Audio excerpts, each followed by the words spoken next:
Hello again, and welcome to DMT Journal, Lucid Dreaming Spiritual Stories.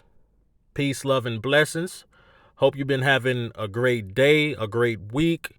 I hope, if not, then any challenges that you might be faced with, you're in the works of overcoming.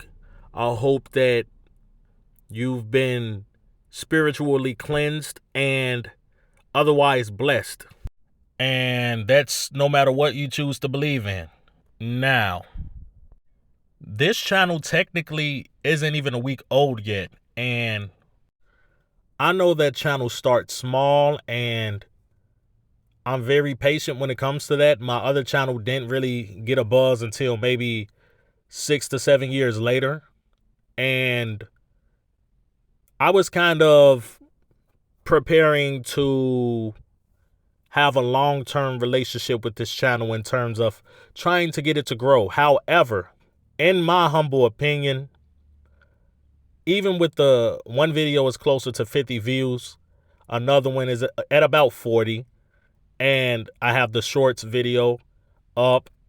The other video got posted like 2 days ago, my latest one, and that's at about 20 views. So fairly speaking, I believe that these videos are gaining traction quicker than my other channel already. So what that means is people are actually listening to these stories, even if, let me put my phone on Do Not Disturb. I apologize. People are actually listening to these stories, even if it's maybe 3 or 4 people that come across this information and find it interesting. The fact of the matter is, for maybe the first few years of my channel, it was hard for me to even get 20 views. And if I got 20, it was very hard to surpass that. And that was with actually song making and skit making and things of that nature, content creating. It was very hard because I was part of an algorithm that everybody was practicing at the time. So I'm saying that to say that initially I started this for fun, and I also thought that it would be a great way to document my experiences and my stories. But I actually feel like this channel can potentially grow, and pretty fast. I feel like it's gaining traction. It seems very slow, but it hasn't even been a week yet. That's the thing to acknowledge strongly. It hasn't even been a week yet, and people are listening to these stories. Therefore, I want to kind of hint at some of the things that I believe that's more sacred than just me telling you, hey, I had this experience, and whatever you might make of it, I'd appreciate that. What I'm going to do is dive into one of the philosophies on my own that I came up with, right? Again, based on true events, based on true stories. And before I get into it, I have to say this is just for educational and entertainment purposes only, even though it's true to my subjective experience. And I do not condone or support the use of any drugs, especially when trying to deliberately reach these kind of mind-altering states. So if you listen to any of my other videos, you should definitely know that I believe in other forms of intelligence in terms of conscious entities, or even semi-conscious or even unconscious entities. I believe in it all. And what I realize is that experiencing them or experiencing with them is the story of my life. So I talked about a prominent 3 that I already feel like have assigned roles as it comes to me. Now, this is yet again a completely different entity, and I believe they reside even over the lower level ones who reside just above, maybe 1 or 2 levels above me consciously, which still grants them exponential power. So these 3 entities that I talked about, though I can't say what their exact role is, I know for sure it definitely has something to do with experiencing with me, governing me, watching over me, comforting me in certain situations that's warranted and not necessarily necessary, those bad moments or bad experiences that I have that aren't for growth or, for me to evolve into a better spirit. Anything that's kind of garbage or whatever or tainted, they help clean the vibration and in doing so, they make me feel better. So they have a role that I feel is more closely related to me handling earth and earthly karmas, not necessarily turning inward to better myself or things like that. This one particular entity, just like the other entities I described, they appear as feminine, and more so than any other entity that I can talk about, they feel like a feminine goddess. Now, despite their natural vibe feeling like they're godlike or incredibly divine, there's a few things to actually dispute this claim. And one of them is being that they have a very down to earth way of contacting me. And I will be honest and tell you, more so than any other entity or energy in this vibration, or this vibrational family, as I like to call it, which is like a subjective, linear line of intelligence that's all related and that I feel like I'm part of. And it's not necessarily regulated by the natural forms of connection we have, but rather levels of the entire same energy spread out. So imagine, and this is an easier way to put everything that I just said. This is an easier way to sum it up. Imagine if I'm solely experiencing in 3D now, right? I believe that the 4D me has a bit more access to information. They have more power and will to create and alter things that's on the 3D level. They can govern over that level. They can change things. They can make it for the better or for the worse, whatever is in the parameters of that level. And for classification reasons, they might look different. And in looking different, they might have a trait or a physical appearance that is easier to classify. It's easier to say, hey, they have a more radiant vibrancy. They're prettier, they're beautiful, they're more handsome than the 3D counterpart. So I feel like I have a 4D version of that, and it goes so far and so on. So using that same analogy, I believe the three entities that I talked about, they mostly reside at that 4D level or one level above me. And this next one is on the 5D level, which is even stronger, even more potent energetically, has control over the levels that it's above, and also gets to experience on its own level and do things that way. But being that they're on a higher dimension, their focus is different. Though they can influence the 3D level and the 4D level, they also have their own right to experience. And whenever they're not focusing on these levels, what they're doing is they're manipulating information on their own levels, which may or may not directly lead to certain things happening on 3D or 4D. But being that the energy that's enforcing these experiences or these places as truth, being that that energy is more potent, they feel realer than 3D and 4D. They feel more official. They feel more potent. Any truth that's attached to them, it's stronger in definition.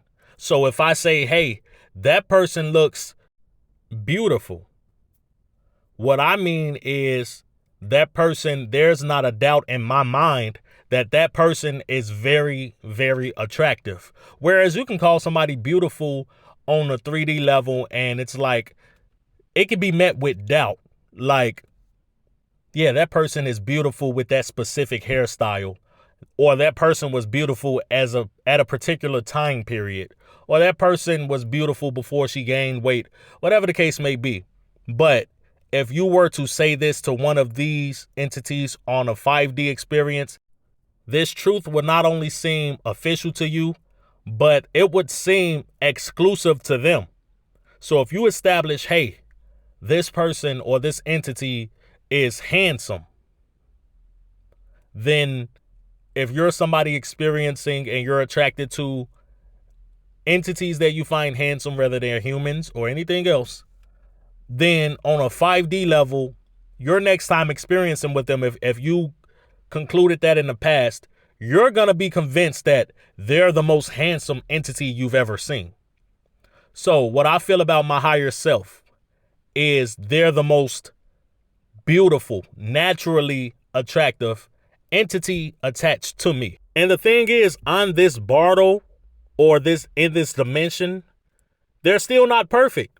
They still have noticeable flaws, and one of those flaws can be a physical appearance. But you're going to be locked into that belief. That's just how these things go. Even if you're able to spot a zit on their nose, one of their eyes are a bit lazy, the level of truth being enforced there is going to lock you into believing that. So ultimately, the best way I can describe her look is, if you watch the movie Apocalypto, there's a character named Seven. And though I won't go deep into what the character is about, if you just focus on the physical appearance, it's almost spot on, with the exception that she also looks like she's merged with an Indian friend that I have. And for obvious reasons, I'm not going to put her picture up. She might consider it weird. And they look like a chemical merge of these two people.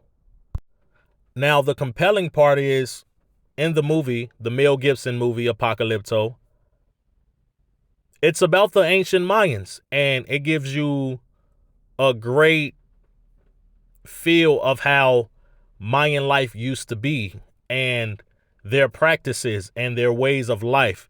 And they were very, very spiritually oriented people. But they were also fierce warriors. So I notice the vibration that I get from this particular higher self is strong, in the sense that I fear them a bit. I fear their capabilities. I fear when they're upset with me. I fear that they might lash out on something that has nothing to do with me, but could potentially affect the earth.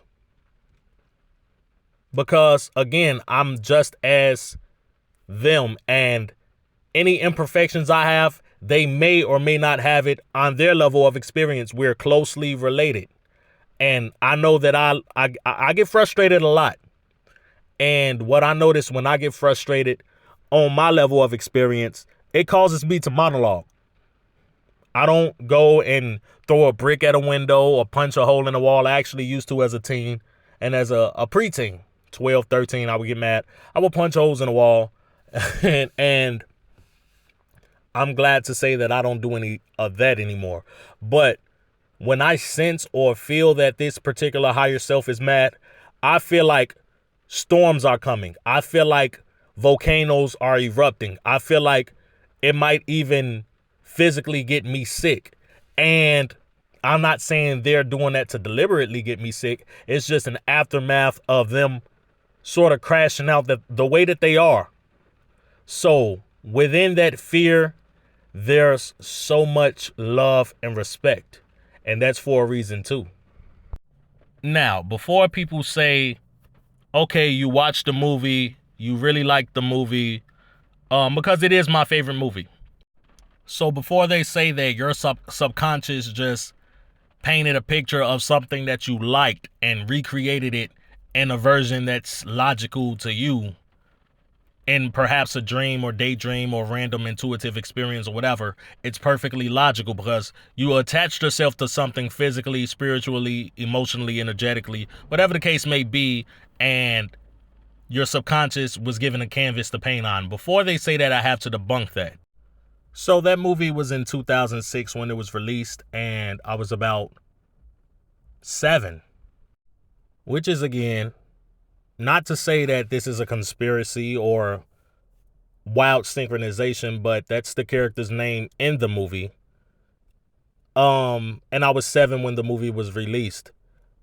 But the thing is, I had already acknowledged this entity in dreams, daydreams, and just random trance-like experiences I can't really explain. And what they would appear to be showing me is potentially, now that I think of it, and this is fresh, potentially experiences that was parallel to mine that was going on at the exact same time, but from a higher level of experience. If not, it was definitely meant for me to see. And what I would see is this higher self who has a name. I'm going to say what the name is a bit later. This higher self doing things like fighting intense battles in the wild and killing animals and, using their fur and even fighting in wars, tribal wars, things of that nature that sound very ancient Mayan like, except the contradiction is the character in the movie was feminine and they were more like stay at home, cook, clean, and sure, they're Mayan, so they had survival skills and tactics.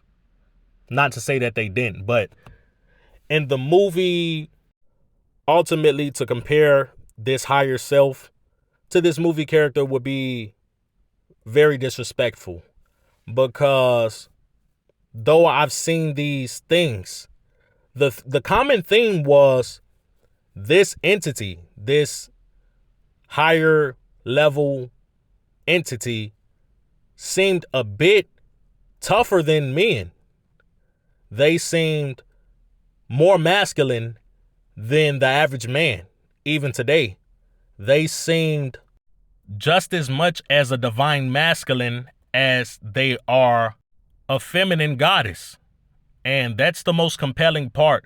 I remember telling myself as a kid when I would have these rhetorical dreams of intense and fierce battles that they were on the front lines and they were throwing spears and they were doing all these things, I would say, why is it always this woman?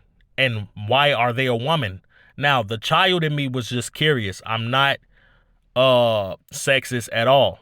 I love women, and I believe that these stories genuinely can vouch for that, because majority of these entities that I experience with are female.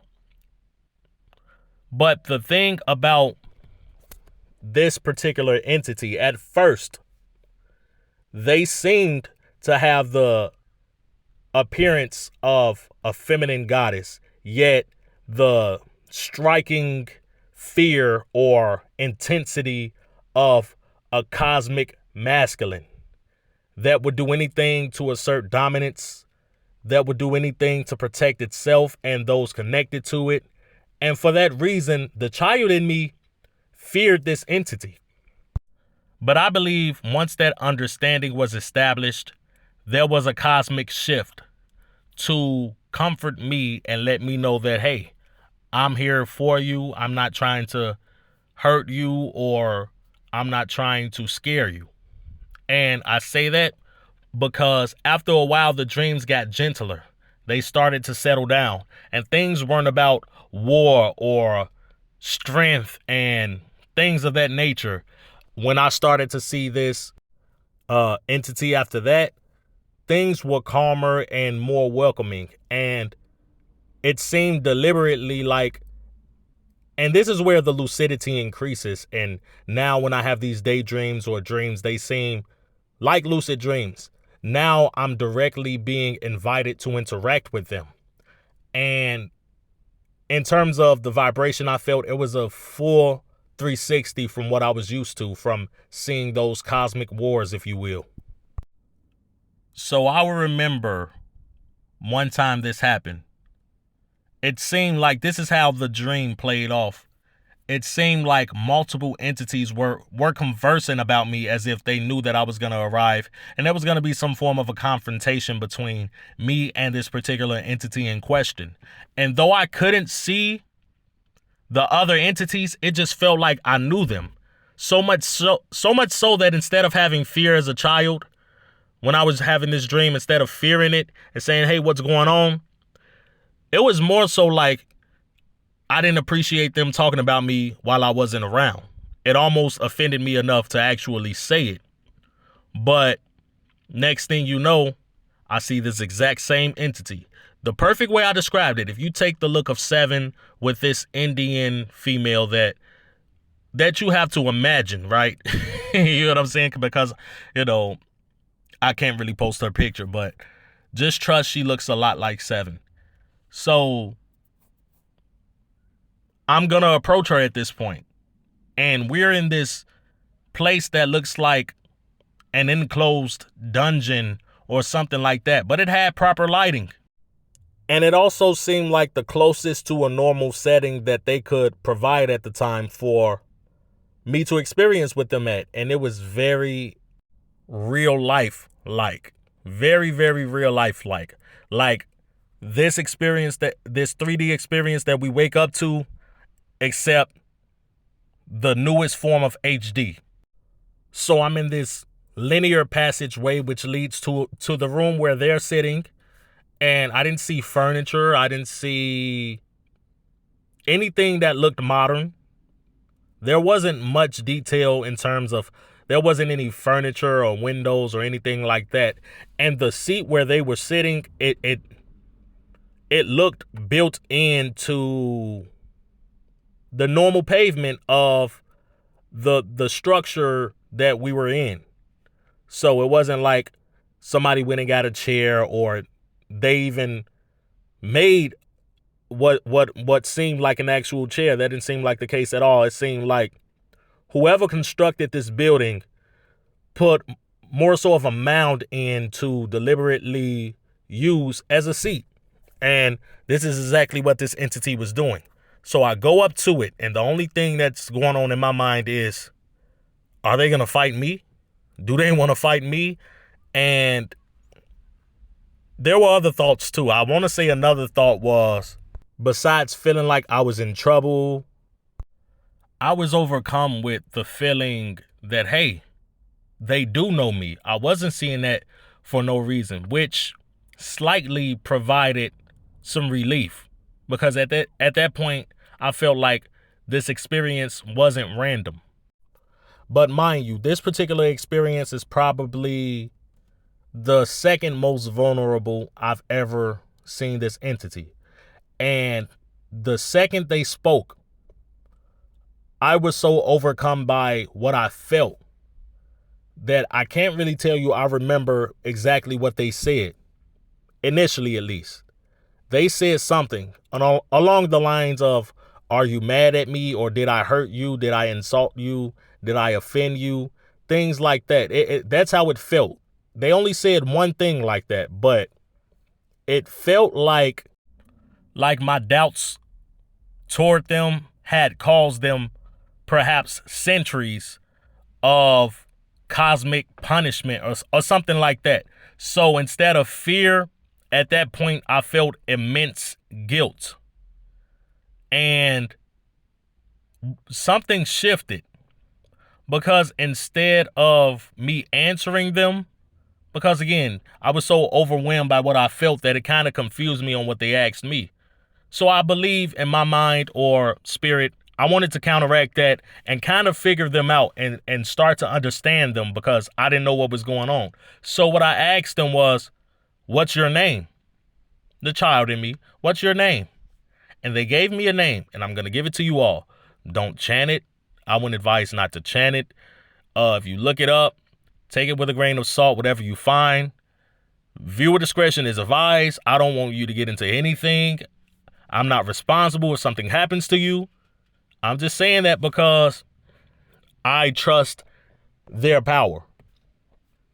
But it's not a name to fear or anything like that. It's definitely not 7. The name that they gave me, and they said it very sad like, but not sad like they were submitting to the idea of being sad, but they were trying to seem tough and respectable or respected by me. So I say, what's your name? And they answer me, and they say it like this: Akita. So at the time, it was a name I had never heard. Didn't really sound American. And I just knew that there was something up because even her name was different. She felt different.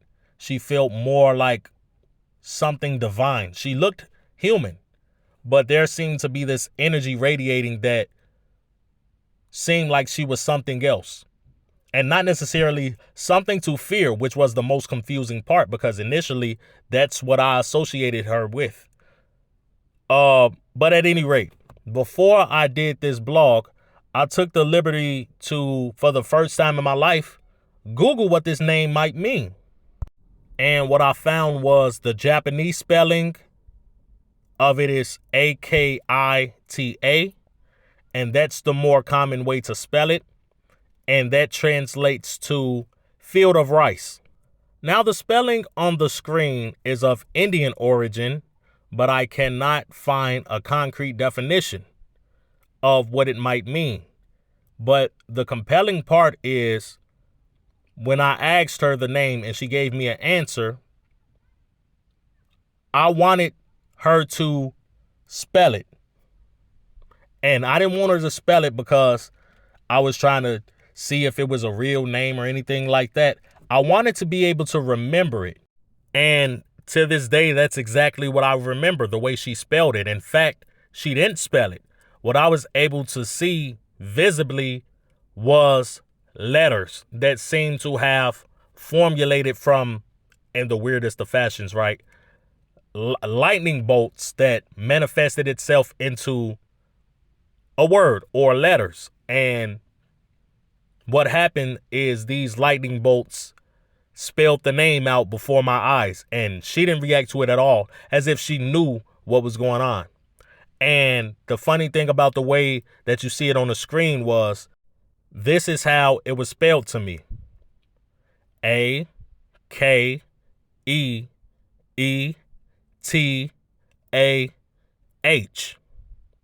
So the only difference was the H at the end. So this point was the beginning of a very tough and very intense and loving relationship between me and this higher self. But basically, that was just an introductory phase. They deliberately wanted to meet me. They wanted me to understand them. This is what I'm getting out of it now. They wanted me to understand them and not fear them. And they wanted the same for me because it was something, it is still something about me that they genuinely have to be delicate about. So as time passed, more experiences like these happened where we'd meet. And what I learned was, just like me at the time, they had a very quick and short temper. And they would yell at me about things, but they would seem almost instantly apologetic because they're not yelling at me for me to fear them. They're yelling at me for me to understand that something that I did was wrong or detrimental to whatever form of an assignment they had. And I noticed sometimes what started happening was when bad things happened to me during my waking hours, they'd be there to comfort me. They'd pop up as a voice in my head, and I just know by the vibration or the sense of intensity that I felt that it was them. And they'd say things in a sarcastic manner sometimes. Other times they were very, very empathetic when dealing with me. And they'd reassure me that everything is going to be all right. And to me, by them having this intensity following them around all of the time, it still had me living in doubt of them. It still had me fearing them, having a reason to fear them.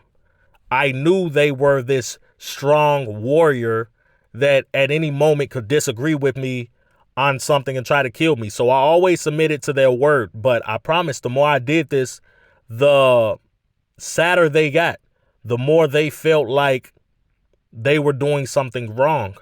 And at the time, I was too young to understand this. But they had actually went out of their way to relate to me and to understand me and my doubts. And they wanted the same. They wanted me to understand them, as if some form or older form of me was trying to reunite with me. but I was causing detriment to that happening with the way I was going on about things, even though I was so young.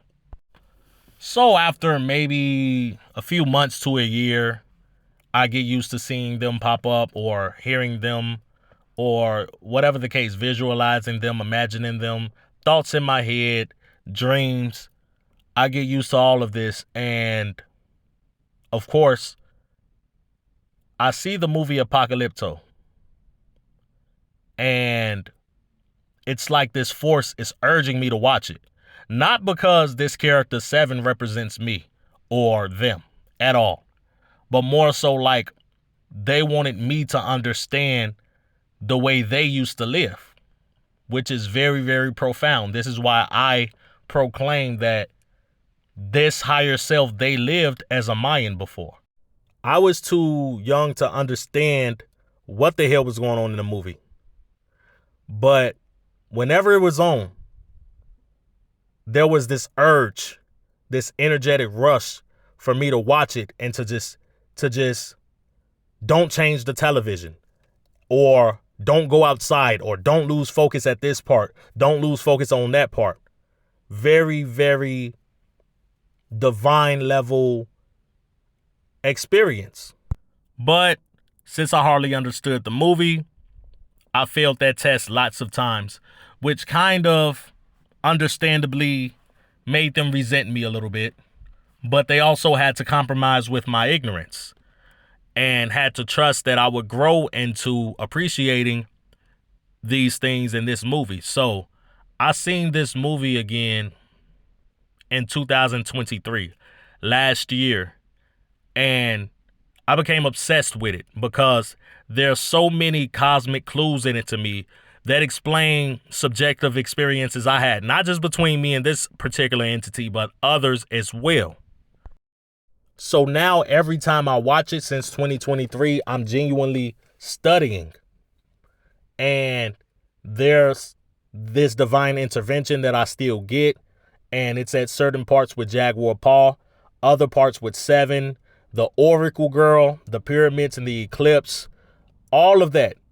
The mighty Kukulkan being mentioned, all of it is something is trying to prophesize something to me. That's at least what I gather from it. Aside from that, me and this entity, we went on to experience in a parallel sense for the better half of my elementary years. And after that, there was a void of me not even remembering them. And I just remembered them post reawakening, which was, if you listen to my last videos, maybe 2021, 2022. I remember in 2021, that's when I became a bit more clairvoyant. And when I say that, now I'm remembering childhood experiences with this entity, other portions of, even portions from the void where their energy definitely intervened and I was just too blind to notice it. It's like the color is being painted now and things are starting to make sense again. And I remember them, even experiences before I arrived in this lifetime. Experiences where we laughed together, we cried together, we loved each other, more so than any married couple here could. And we didn't hate each other, but we had cosmic disagreements that hurt both parties. And I realized they are very dear to me. And whatever I'm doing here now, however I'm experiencing here now, they're helping me because it affects them. Because me and this entity are one and the same. They're, again, very masculine. And even when I think of them, what I can think of is that strong feel that I get from them, more so than anything, which offends them, by the way. It offends them. They want me to imagine them as gentle as possible for us to react and interact with each other better. And though I ask them to describe where they're from, and they tell me they're from here, it's just, except different. That's the way they always said it. Oh, I'm from here, except different. And what I gather from that was where I'm from, it governs these experiences that you have down here. But the level of energy is so different there that I perhaps wouldn't survive there. So that's why perhaps they made the effort to lower their levels to reunite with me. And right now, post this awakening, there was actually one point where I expected them the most because they were the first entity that I remembered when I reawakened. And I'm saying reawakening because majority of my life, I've been awakened. I just forget about it. So in this period, I went a long time without them. A long time without them. And I want to say the very last experience or sign that they was there was in 2017 before I graduated, which was, you guessed it, 7 years ago. So 7 seems to be a prominent number when it comes to our relationship, whatever relationship that is. And I believe there's symbolism placed here specifically for me to understand what's going on. So I'm still trying to figure out everything when it comes to this particular entity. And notice, out of respect, and it's out of respect, I'm deliberately avoiding saying this entity's name because I take them that seriously. I take them that seriously. And I can get into all types of things like them predicting something was going to happen here and it happened. Them telling me how a particular test was going to go and that happened. Things like that. But I don't want to go too deep into the rabbit hole because we're definitely going to visit this again. But again, these things just remind me that these connections are inevitable. And therefore, I just have to continue to do my studies and figure out for sure what is what. But as of right now, for specific reasons, this seemed to be my most prominent higher self. The one I remember the most, the one I love the most. And it's not like the other 3, right? I admire them deeply. But this love is the strongest because it's the most compromising. So in it, there's fear, there's anger, there's doubt. Yet, there's still that love there, that sacrifice at the end. Whereas with the other 3, it's more so like I have my days where I feel pissed off at them, or I'm mad at them, or I hate their human vessels, which completely identify by ego and not spirit, to my understanding, because the synchronicities never really physically bring us together. Yeah, go check those videos out if you didn't. They are people that I believe have vessels on this earth. This particular one doesn't.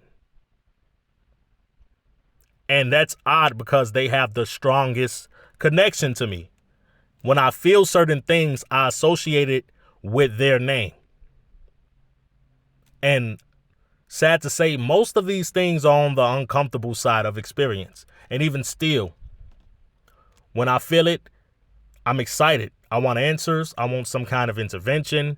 I want some kind of intuition. I hope that it leads to some type of experience where we unite or even I feel their love, because all entities I'm connected to, I feel love from them. Even if they feel masculine, there's a love that you get from it that's more real than anything you can ever feel here. For sure. So I'm going to talk about my higher self and give more compelling stories as it relates to them. This is just an introductory video, and I'm glad y'all are appreciating this content. I'm going to keep up the work. I might slow down the production to let the other videos register a bit. I was convinced to do that. And I'm going to find out ways to help you all visualize these things better. So till then, stick around. Please hit that like button, comment, subscribe, and share the stream. Again, this is Sean from DMT Journal. Have a blessed week.